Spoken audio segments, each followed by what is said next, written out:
merasa Khalid bin Walid ini dulu tuan gitu kan, terkenal. Bila Umar ingin menghilangkan perasaan itu dari Bilal dan juga ingin mendidik kaum muslimin tentang sebuah poin penting, tidak ada fanatisme dalam Islam. Maka Umar radhiyallahu anhu memutus Bilal, mengatakan, wahai Bilal, pergilah ke pasukan muslimin yang dipimpin oleh Khalid bin Walid. Lalu bacakan suratku ini di Khalid, pada Khalid, sementara Khalid kamu suruh tidur di tanah dan kamu letakkan telapak kakimu di pipinya. Ini perintah yang memang berat gitu ya, bagi Bilal berat dan suatu perilaku yang aneh gitu, tapi dilakukanlah. Bilal patuh, Bilal mengatakan baiklah Amir Mu'minin. Tiba di sana, Bilal datang kepada Khalid bin Walid, masuk dalam kemah, bicara baik-baik, wahai Khalid, Amir Mu'minin memerintahkan saya seperti ini. Bagaimana pendapatmu? Saya harus memanggilmu dengan suara keras dari luar kemah. Saya menyuruh kamu meletakkan pipimu di tanah, lalu saya letakkan telapak kakiku di atas pipimu, baru saya bacakan surat ini. Khalid bin Walid waktu itu memang lagi diuji juga imannya. Dia mengatakan, wahai Bilal, kita sudah masuk Islam, lupakanlah masa jahiliyah. Lakukan apa yang Amir Mu'minin perintahkan. Maka Bilal pun keluar dari kemah lalu teriak dari luar mengatakan, wahai Khalid ibn Walid, keluarlah, keluar, gitu kan? Begitu keluar, letakkanlah pipimu di tanah dan aku akan letakkan telapak kakiku di pipimu sebagai perintah dari Amir Mu'minin. Semua pasukan lihat. Di pasukan ini banyak orang-orang Quraisy yang tahu kedudukannya Bilal dulu, yang tahu kedudukannya Khalid bin Walid dulu. Ini tuan, ini budak, bekas budak, gitu kan? Lalu Khalid bin Walid mengatakan, letakkanlah kakimu hai Bilal dan jangan ragu. Dan tidak pula ada yang marah dengan Bilal. Semua orang diam. Bilal pun meletakkan kakinya di atas pipinya Khalid bin Walid yang lagi diletakkan di tanah, lalu membaca suratnya Amir Mu'minin Umar. Umar berkata, ini surat dari Amir Mu'minin kepada pimpinan perang Khalid bin Walid. Telah sampai berita kepada saya bahwasanya kau berkhianat dalam masalah ghanimah atau rampasan perang. Kalau benar, maka beristighfarlah, bertobat sama Allah dan saya lengserkan kamu dari jabatanmu. Kalau tidak benar, maka kau mengatakan tidak benar sementara Bilal masih menginjak pipimu, gitu kan? Dan saya akan tetap mencopot kau dari kepemimpinan, tetap kau berperang tapi bukan lagi pemimpin, agar tidak ada fitnah yang kena di tengah-tengah muslimin. Maka Khalid bin Walid dalam kondisi terinjak pipinya mengatakan itu tidak benar. Sudah selesai Bilal menyampaikan berita tersebut, tapi dia tetap dicopot dari jabatannya. Tapi di sini kita bisa lihat bagaimana ya Umar bin Khattab radhiyallahu anhu sangat tegas gitu kan. Tapi bukan berarti belum benci Khalid bin Walid. Terbukti pada saat beliau meninggal dunia atau akan meninggal dunia, sempat Umar bin Khattab berkata, seandainya Abu Ubaidah masih hidup, karena Abu Ubaidah tadi sudah mati ya, dalam beberapa riwayat waktu dia pergi ke tempat yang ada taun, maka aku akan mengangkatnya menjadi penggantiku. Sebab kalau aku ditanya oleh Rabbku hari kiamat, kenapa engkau memilih Abu Ubaidah, aku akan mengatakan bahwasanya aku mendengar hamba dan kekasihmu Muhammad sallallahu alaihi wasallam bersabda, likulli ummatin amin wa aminu hadhil ummah Abu Ubaidah bin Jarrah. Setiap umat memiliki orang kepercayaan dan orang kepercayaan umat ini adalah Abu Ubaidah bin Jarrah. Kalau seandainya Khalid bin Walid masih hidup, ini kata Umar bin Khattab, ini saksi bahasan kita, kemudian pasti aku akan mengangkatnya untuk menjadi penerusku. Dan pada saat aku ditanya oleh Allah hari kiamat, oleh Rabbku, kenapa engkau memilih orang ini, aku akan mengatakan karena hamba dan kekasihmu Muhammad SAW telah bersabda, Khalid bin Walid sayfun min suyufillahi sallahullahu alal musyrikin. Khalid bin Walid adalah salah satu pedang Allah yang Allah henuskan untuk orang-orang musyrik, sebagaimana disebutkan di dalam dinukil dari banyak riwayat-riwayat yang sahih. Bagi riwayat ini, kata menurut penulisnya, ini membantah tentang banyaknya isu yang salah tentang pencopotan Khalid bin Walid dari masalah kepemimpinan. Kemudian kita masuk ke masalah bagaimana Baitul Maqdis dibebaskan di zaman Umar bin Khattab. Umar bin Khattab mengutus pasukan ke Baitul Maqdis, ya, kemudian berperang di sana. Ringkas cerita adalah memenangkan peperangan. Lalu penjaga Baitul Maqdis, salah satu pendeta Nasrani waktu itu, tidak mau memberikan kunci kecuali kepada pemimpin muslimin. Maka menyuratlah beberapa pemimpin ya yang memimpin perang waktu itu, termasuk Khalid bin Walid waktu itu ada di sana. Ya, kemudian Miqdad dan beberapa sahabat Nabi yang lain disuruhlah ya menyurat kepada Amir Mu'minin. Umar bin Khattab waktu terima surat tersebut mengatakan baiklah kita berangkat. Berangkatlah Umar bin Khattab menuju ke Palestina. Tiba di Palestina, kebetulan Umar bin Khattab waktu ke Palestina itu berdua bersama budaknya. Bukan budak sebenarnya, pelayannya ya. Bersama dengan pelayannya. Umar bin Khattab sepakat sama pelayannya Selama perjalanan dari Madinah ke Palestina jauh sekali nih, gitu kan? Perjalanan sebulan. Ya. Kalau sesaat saya di atas unta, sesaat kamu di atas unta. Jadi begitu terus. Dalam waktu tertentu Umar bertukaran tempat sama pelayannya ini. Pas tiba di Palestina, di pintu gerbang Palestina dan ditunggu oleh orang-orang muslimin, tiba gilirannya Umar bin Khattab yang harus narik ke kanannya unta. Hamba sahaya tadi belayan itu lagi di atas unta, gitu kan? Maka pada saat itu si pendeta tadi yang Nasrani mengatakan kepada orang-orang di situ muslimin, mana raja kalian? Kata mereka, itu yang lagi tarik ke kanannya unta. Siapa yang di atas unta itu? Kata pendetanya, itu pelayannya dia, gitu kan? Lalu kata pendeta ini, orang inilah yang telah disebutkan dalam Injil akan menerima kunci Baitul Maqdis. Ternyata disebutkan dalam Injil, satu waktu nanti akan datang dibebaskan oleh seseorang yang adil dan dia akan bersama dengan pelayannya dan dia akan menarik ke kanan unta pelayannya. Sampai seperti itu. Dan pada saat itu pendeta ini tambah kagum lagi karena 4 orang pimpinan perang Khalid bin Umar bin Khattab waktu itu menyambut Umar dengan baju yang bagus-bagus. Kudanya juga dihiasi dengan bagus. Waktu mereka mendekat mau salaman sama Umar gitu kan, mau turun dari kudanya, Umar bilang jangan turun dulu. Dari mana kalian dapat pakaian-pakaian ini? Kata mereka, kami memakai ini Amir Mukminin agar musuh-musuh Allah takut. Sama Umar diambil batu dilemparin. Semuanya dilemparin sama Umar, gitu kan? Kata Umar, baru saja Allah bukakan kalian sedikit wilayah, kalian sudah memakai baju-baju yang mewah, buka, disuruh ganti bajunya yang dulu, gitu kan? Sampai akhirnya mereka membuka bajunya. Pendeta itu pun hanya kaget melihat perilaku Umar bin Khattab. Gak ada raja di dunia seperti ini, gitu. Nah ini diantara hal yang terjadi di Baitul Maqdis dan beliau sempat masuk di Baitul Maqdis.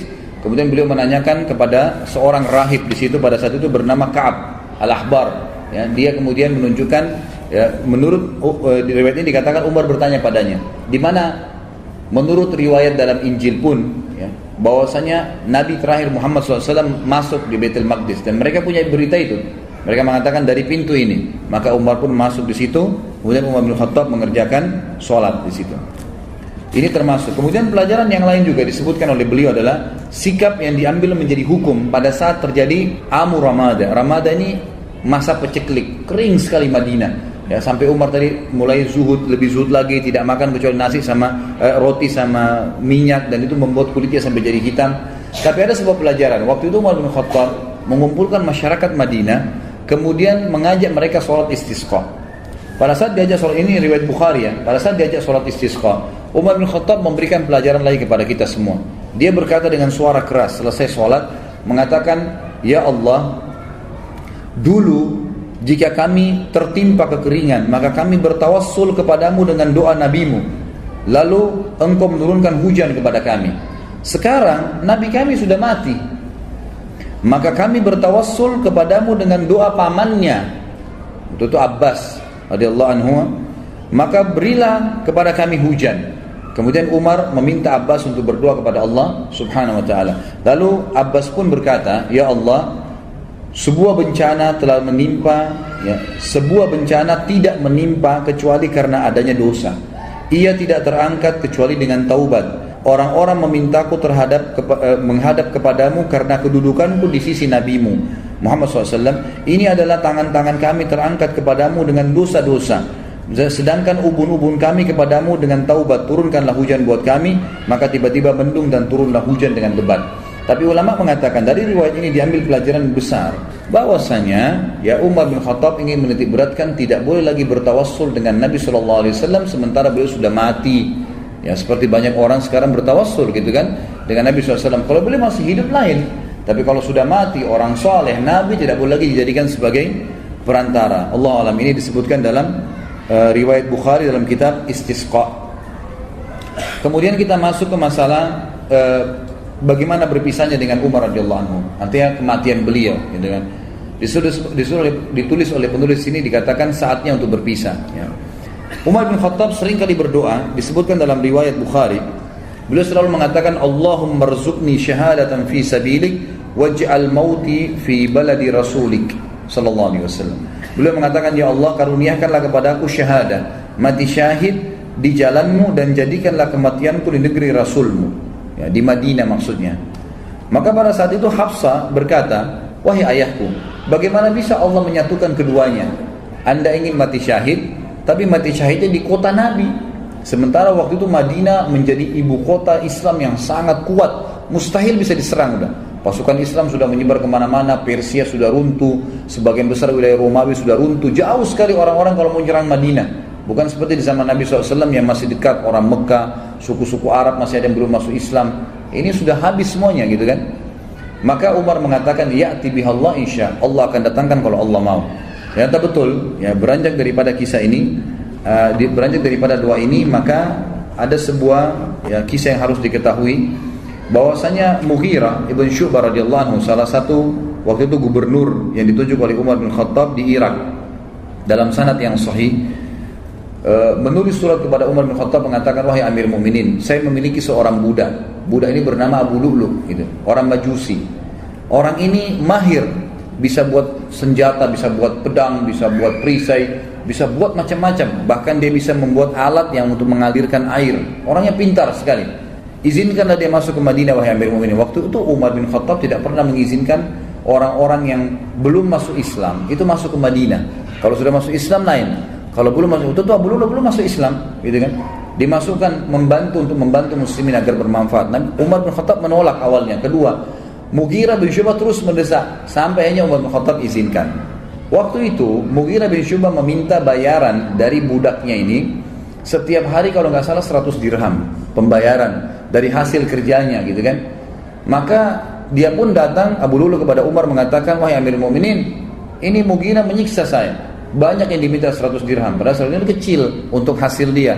Kata Umar, 100 dirham kecil dari pendapatan kamu yang kamu lakukan. Begitu banyak pendapatan yang didapatkan, bisa masuk sampai ribuan dirham dalam sehari, maka itu kecil sekali. Dia pun akhirnya jengkel dengan Umar bin Khattab, dan ini awal masalah. Maka dia pun akhirnya setiap kali ketemu Umar marah, kesannya kayak marah gitu. Kenapa Umar bin Khattab tidak membela dia? Lalu satu waktu Umar lagi lewat dan berkata, apa yang kamu lakukan? Dia mengatakan, saya sedang mempersiapkan sesuatu, wahai Amir Mu'minin, untuk anda yang umat Islam tidak akan lupakan, gitu kan? Orang-orang tidak paham waktu itu. Lalu Umar bin Khattab berkata kepada orang sekitarnya, kayaknya hamba saya ini sedang mengancam saya, dia berusaha untuk membunuh saya. Ternyata akhirnya dia membuat pisau khusus yang sangat kuat dan bermata dua. Dia pun akhirnya pada saat Umar bin Khattab masuk ke masjid, waktu itu menjelang sholat duhur, dan dia pun menyelip masuk di saf, dan baru saja Umar bin Khattab takbir sudah ditusuk oleh Abu Lu'lu. Begitu ditusuk, orang-orang tidak tahu, terutama di sisi kanan kiri masjid, tidak ada yang tahu. Yang tahu cuma di belakang, ya, Umar bin Khattab, dan itu adalah Abu Musa al-Ash'ari radhiyallahu majma'in. Lalu kemudian Umar bin Khattab tertusuk, dan sempat terdengar suara mengatakan, Umar mengatakan, aku telah dibunuh oleh anjingnya Majus, maksudnya si Abu Lu'lu itu. Lalu Umar bin Khattab jatuh, dan Abu Musa, ya, mendekati Umar, lalu Umar memegang tangannya sambil berkata, ya, lanjutkanlah sholat wahai Abu Musa, jadi imamlah kamu. Kemudian Abu Lu'lu ini karena panik, dan di sekitar Umar yang di saf-saf yang dekat tahu kalau dia sedang menusuk, maka dia berusaha menusuk semua orang yang di sekitar dia, sampai dia melukai 13 orang. Dan 3 orang sempat mati terbunuh bersama Umar, tentunya mati syahid nanti berempat, gitu kan. Tapi 3 orang ini mati di masjid, yang 10 orang luka parah gitu.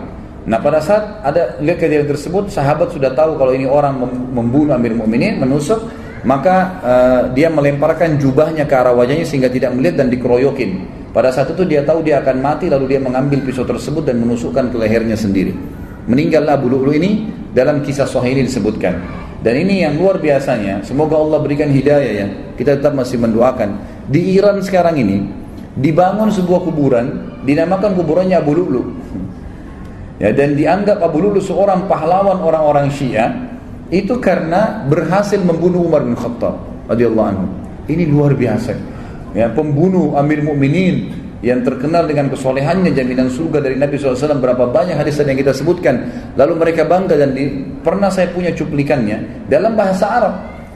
Mereka melantunkan bahasa Arab, orang-orang Persia itu mengatakan, artinya begini, ya Allah bangkitkanlah kami bersama pejuang Abu Lu'lu di hari kiamat, na'udzubillah, berarti termasuk bersama-sama di neraka gitu, karena berhasil membunuh Umar yang mereka anggap orang kafir. Ini berbahaya sekali, subhanallah gitu. Jadi begitu kisahnya. Maka Umar pun akhirnya sakit parah pada saat itu. Kisahnya panjang lebar, saya ringkaskan. Umar pun akhirnya sakit parah pada saat itu. Kemudian Umar bin Khattab berkata kepada Abu Musa al-Asy'ari, coba lihat siapa yang menusuk saya. Waktu itu mereka belum tahu, masih simpang siur beritanya gitu kan. Sahabat-sahabat di kiri kanan shaf masih mengatakan subhanallah, subhanallah. Mereka nggak tahu karena suara Umar tiba-tiba hilang gitu. Maka pada saat itulah Abu Musa meninjau mengatakan yang membunuh anda adalah budaknya Mughirah bin Syu'bah, Abu Lu'lu'. Maka Umar pun mengatakan semoga Allah membunuhnya. Kata Abu Musa, sudah mati Amirul Mukminin, dia bunuh dirinya sendiri. Lalu kemudian Umar bin Khattab ternyata tusukannya sangat keras. Dari belakang di sisi kanan perut itu saking tajamnya pisau itu dan tebal gitu kan. Sehingga pada saat ditusuk dan memang dia niat membunuh, ditusuk sampai tembus ke depan perutnya Umar radhiyallahu anhu. Dari lubang, dari belakang sampai ke depan. Dan pada saat itu beberapa sahabat dan tabi'in sempat membawakan minuman kepada Umar bin Khattab. Ada yang membawa air kismis, ada yang membawa juga susu unta. Dan pada saat diminum maka keluar dari sisi lubang perutnya. Dan dipanggil pada saat itu ada seorang tabib yang jelas sekali ya mengetahui masalah dan mengatakan kayaknya Amirul Mukminin sudah tidak tertolong lagi. Umar pun mengatakan, dan ini pelajaran-pelajaran yang kita bisa ambil luar biasa ya. Subhanallah, setiap orang yang dekat dengan Allah sebelum meninggal dunia, kita dengar kisah Abu Bakar yang lalu, ini kisah Umar, nanti kita dengar juga kisah Uthman, kisah Ali, sahabat-sahabat yang mulia nih yang dekat sama Allah. Sebelum meninggal, Allah kayak berikan isyarat mereka akan meninggal. Ya, jadi mereka sempat mengembalikan amanah, mereka sempat memberikan wasiat, mereka masih sempat menasihati, mereka masih sempat menunjuk khalifah setelahnya. Banyak hal yang dilakukan, gitu kan? Termasuk Umar bin Khattab. Umar bin Khattab akhirnya berbicara, kalau saya mati, gitu kan, maka kuburkanlah saya, ya. Dan mintalah, dipanggil Abdullah bin Umar, mintalah kepada Ummul Mukminin Aisyah, minta kepada Aisyah agar Aisyah mengizinkan aku dikuburkan bersama dua sahabatku, Rasulullah SAW dan Abu Bakar. Maka Abdullah bin Umar pun mengatakan, saya masuk ke rumah Aisyah dan mengatakan, wahai Amirul Mukminin. Umar mengirim salam dan meminta izin untuk dikubur. Aisyah pun menangis mendengar berita Umar, lalu berkata, semestinya aku berharap itu tempatku, aku dikuburkan di situ, tapi aku akan izinkan untuknya. Waktu kembali Abdullah bin Umar kepada ayahnya Umar bin Khattab radhiyallahu anhu ajma'in, Umar berkata waktu disampaikan, apa beritamu? Abdullah bin Umar mengatakan, Ummul Mukminin mengizinkan. Kata Umar, segala puji bagi Allah yang menerima doa ini. Tapi pada saat saya sudah jadi jenazah, jadi sudah tahu kalau mau mati, sebelum saya dimasukkan ke dalam rumah Aisyah, tetap minta izin dulu. Kalau Aisyah mengizinkan Ummul Mukminin, kuburkan saya bersama Abu Bakar dan Rasulullah SAW. Tapi kalau tidak, kuburkan saya di pemakaman kaum muslimin umumnya, gitu kan? Begitu penyampaiannya. Pada saat Umar bin Khattab lagi sakit keras, ada beberapa kejadian penting yang kita bisa ambil pelajaran juga. Yang pertama adalah sempat Umar bin Khattab pingsan. Waktu itu di sebelah Umar yang paling dekat adalah Abbas, paman Nabi SAW radhiyallahu anhu, dan juga Ali bin Abi Thalib yang waktu itu mertuanya Umar bin Khattab, dan juga sahabat dekatnya Umar bin Khattab radhiyallahu anhu. Dan ini pelajaran besar sekali yang kita bisa ambil. Ahli sunnah wal jamaah meyakini Ali dan sahabat-sahabat Nabi semuanya mulia. Tidak pernah kita mencaci maki mereka, gitu kan? Beda dengan kaum Syiah yang terus-menerus mencaci maki sahabat. Ini berbahaya sekali, gitu. Ini bisa sampai pada tingkat kekufuran mereka, apalagi mengkafirkan sahabat. Sabda Nabi SAW, siapa yang mengatakan kufur kepada saudaranya Muslim, maka itu akan kembali kepada salah satu di antara mereka, siapa yang lebih berhak, ya, pengucapnya atau penerimanya. Itu kan, jadi tidak mungkin ketemu antara sahabat dengan orang biasa. Tentu saja orang biasa yang terkena dalam masalah ini. Ali berkata, ya, pada saat itu Umar pingsan. Terdengar azan. Lalu Abbas berkata, bagaimana nih kepada Ali? Amirul Mukminin lagi pingsan. Kata Ali, ada rahasianya. Lalu Ali pun mendekati kuping Umar sambil berkata, As-salat ya Amirul Mukminin, As-salat ya Amirul Mukminin, 3 kali. As-salat ya Amirul Mukminin, 3 kali ucapin. Salat wahai Amirul Mukminin, 3 kali.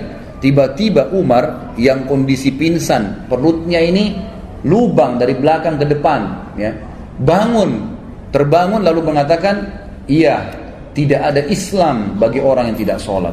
Sholat membangunkan dari pingsan, subhanallah, ya. Kita kadang-kadang hanya kena tidur malam, sudah lama tidurnya, ranjangnya enak, nggak bisa bangun dengan azan, kupingnya dikincingi sama setan, gitu kan. Tapi kalau ini enggak, radhiyallahu anhu, bangun dalam kondisi pingsan bisa bangun hanya dengan mendengar sholat, karena kuatnya imannya. Lalu dalam riwayat lain juga dikatakan Umar bin Khattab sempat tertidur pingsan, tidak dibangunkan pada saat itu sampai menjelang mau terbit matahari. Lalu Umar bangun. Kata Umar, apakah orang-orang sudah sholat subuh? Kata mereka, sudah Amirul Mukminin. Lalu Umar mengatakan, iya. tidak ada ya bagian yang boleh dihormatin, diberikan jabatan di dalam Islam bagi seseorang yang tidak sholat. Ya, maka terjadilah pada saat itu Umar bin Khattab pun sholat subuh sendirian sambil duduk. Ini riwayat yang pertama. Riwayat yang kedua, pada saat beliau sakit keras, maka datanglah orang-orang yang mendoakan, mengatakan Amir Mu'minin, adalah utusan, adalah pendamping Rasulullah SAW, adalah ini, dipuji-pujilah Umar bin Khattab. Umar selalu menepis, jangan katakan itu, terus begitu. Sampai ada seorang anak laki-laki berkata, wahai Amir Mu'minin, bergembiralah dengan berita gembira dari Allah kepadamu, persahabatanmu dengan Rasulullah SAW. Itu sudah satu nilai.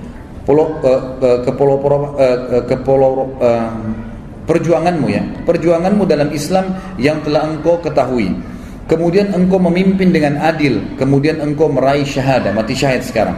Lalu Umar menjawab, aku berharap semua itu tidak ada sambutannya denganku. Artinya jangan sampai aku merasa bangga dengan itu. Lalu ya, untuknya beliau mengatakan, dan akhirnya aku lepas dari tanggung jawabku, atau aku akhirnya tetap bertanggung jawab dengan dosa-dosa yang aku lakukan.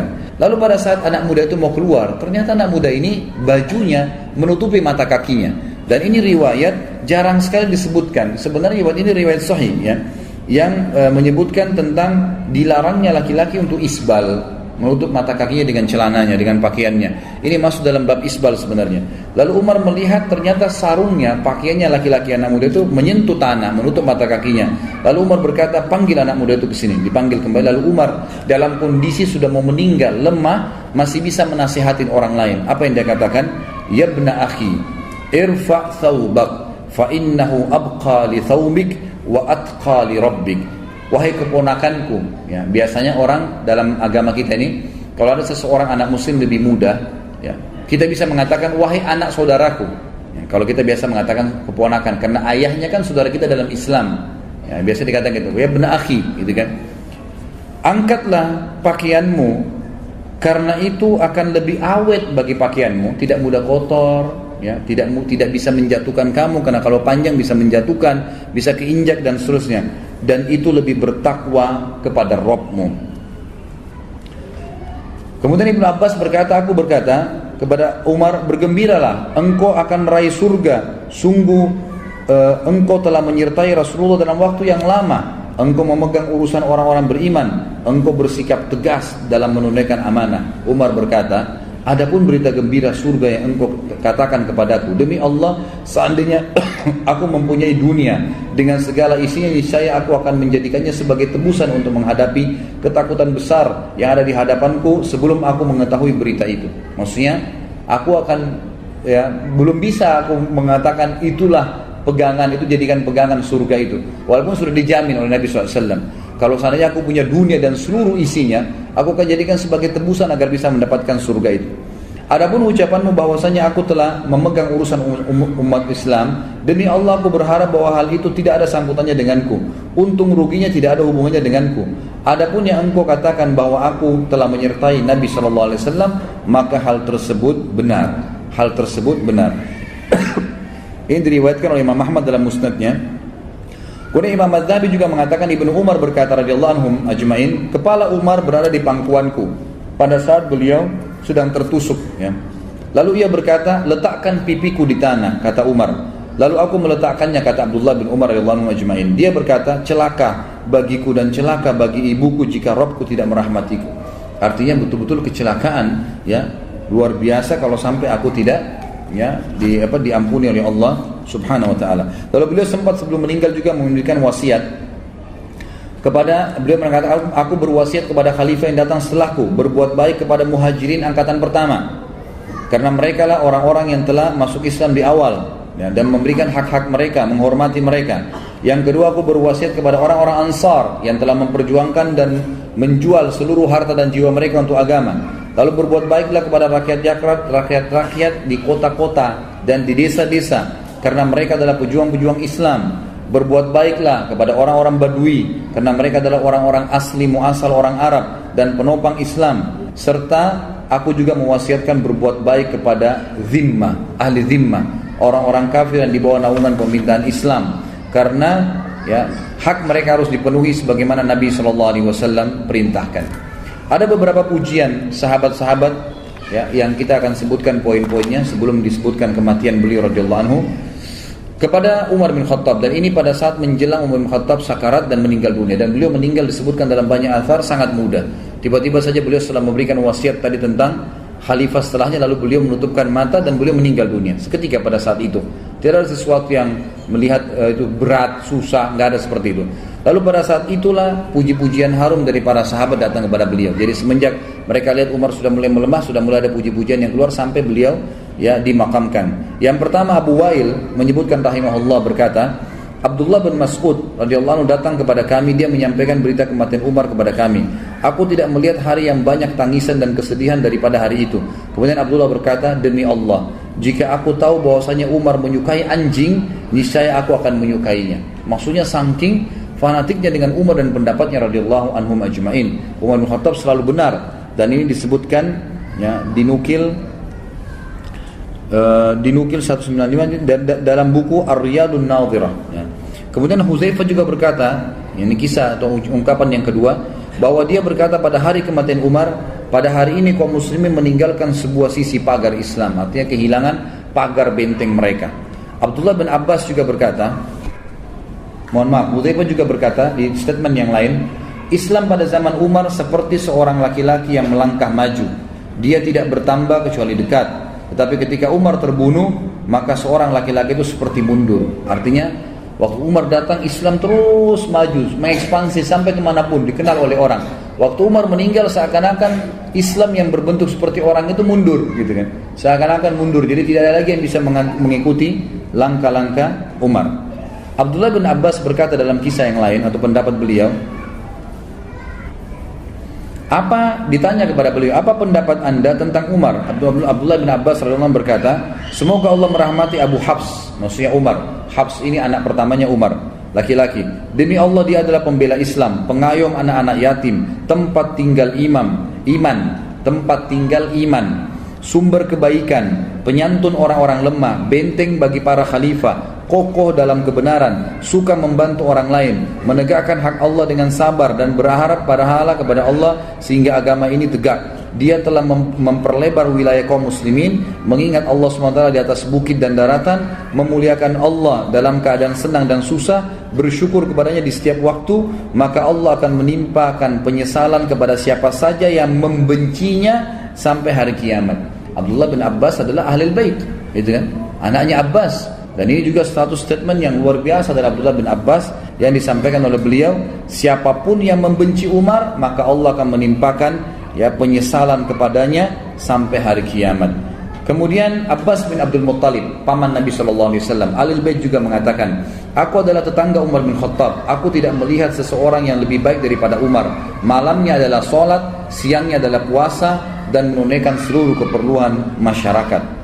Ali bin Abi Thalib juga pernah berkata pada saat meninggalnya Umar bin Khattab, dan dinukil oleh Abdullah bin Abbas, semua adalah Ahlul Bait Nabi SAW. Berarti mereka sangat menghormati Umar radhiyallahu anhum ajma'in.